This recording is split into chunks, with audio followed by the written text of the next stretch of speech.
Imagine a time, long before the great European powers set their sights on Africa, when a mighty empire thrived in the heart of West Africa. This wasn't just any kingdom. This was an empire built on gold. A realm so wealthy, its king was said to own a nugget of gold so large he could tether his horse to it. This is the story of the Ghana Empire, a beacon of power and prosperity that shone for nearly 1,000 years. So, where did this incredible story begin? We have to travel back to around 300 CE in the vast Sahel region.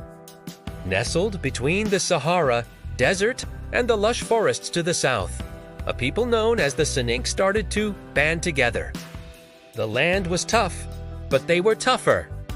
They were skilled farmers, learning to work the arid soil, and fierce warriors, protecting their communities from nomadic raiders.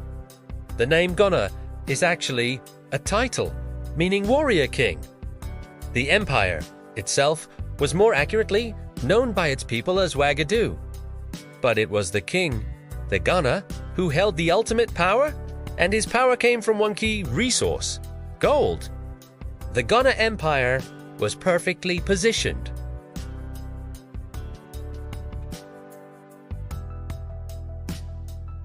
Salt was incredibly valuable, literally worth its weight in gold in some regions, because it was essential for preserving food and for life itself. Toza Sut, in the forests of Wangara, were some of the richest gold fields the world had ever known.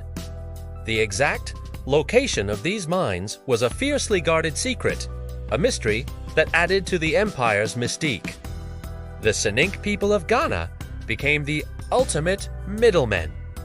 They didn't mine the gold themselves, nor did they mine the salt.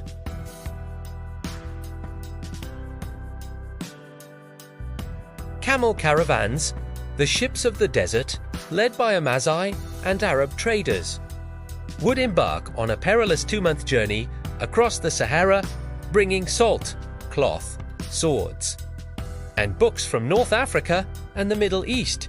They would arrive at the bustling markets of Ghana's capital, a legendary city called Kumbi Saleh. Descriptions from Arab scholars like al-Bakri paint a picture of a magnificent twin city. One part was the royal town, a stone-built city where the king lived in a grand palace surrounded by his court. This was the center of political power and traditional Soninke religion. A few miles away was the merchant town, a bustling hub of mosques, stone houses, and marketplaces where traders from across the known world gathered.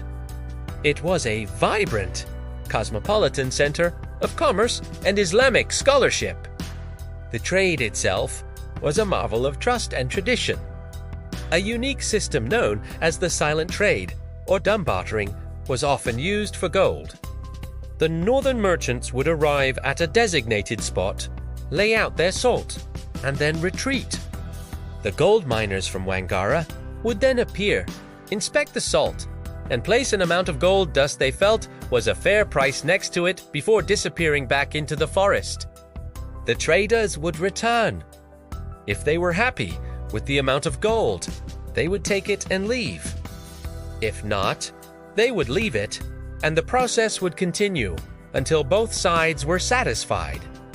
This incredible system allowed trade to flourish even between people who spoke different languages and never saw each other face to face.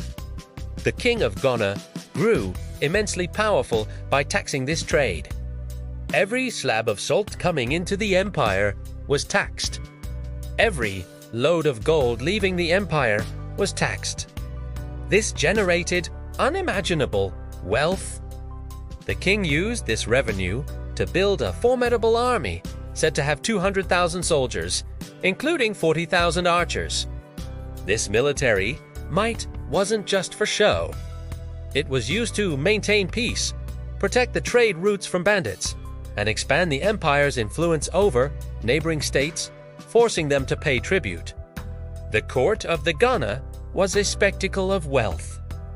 Visitors described the king holding court adorned in gold jewelry, with his officials and even his dogs wearing collars of gold and silver.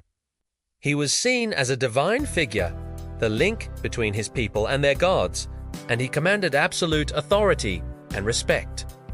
Justice was dispensed directly by the king, who would listen to grievances and disputes from his subjects in grand public audiences. This system, built on gold, trade, and a strong central government, allowed the Ghana Empire to dominate West Africa for centuries. By the 11th century, the Ghana Empire was at its absolute peak. Its influence stretched across modern-day Mauritania, Senegal, and Mali. Its wealth was legendary, its capital a center of global trade. But, as with all great empires, the seeds of its decline were already being sown. One of the primary challenges came from the north. The Almoravids, a puritanical Islamic dynasty from North Africa, began a campaign of expansion. They saw the Ghana Empire's blend of traditional beliefs in Islam as impure and its control over the lucrative trade routes as a prize worth fighting for. In 1076, the Almoravids captured the capital, Kambi Saleh. Although Ghana's rulers eventually regained their independence, the invasion had a devastating impact. It disrupted the vital trans-Saharan trade routes, and the prolonged conflict weakened the empire's military and political structures. The environment also played a crucial role.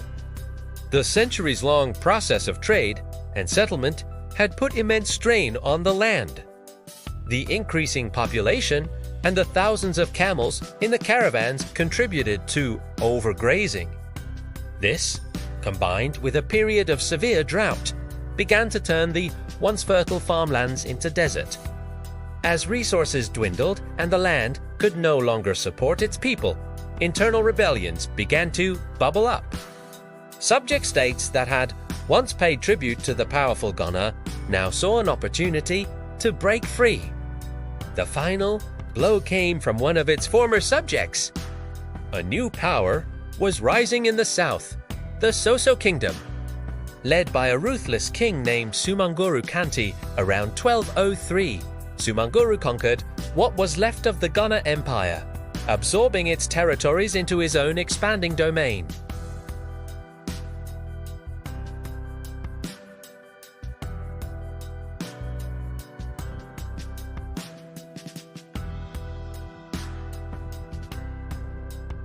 But the story doesn't end there.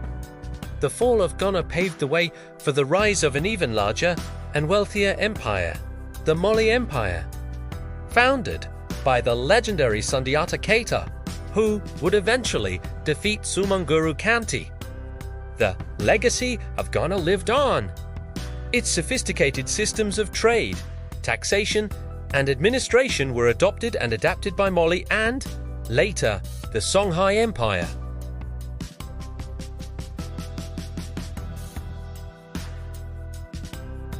It demonstrated that complex, wealthy, and powerful states could flourish in Africa long before European contact.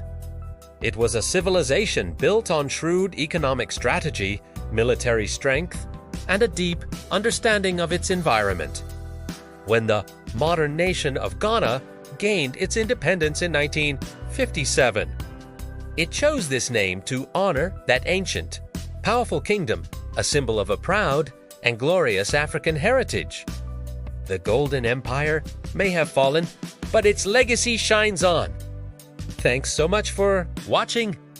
If you found this journey into the past as fascinating as I did, make sure to hit that like button and subscribe for more stories from our incredible world history. See you next time.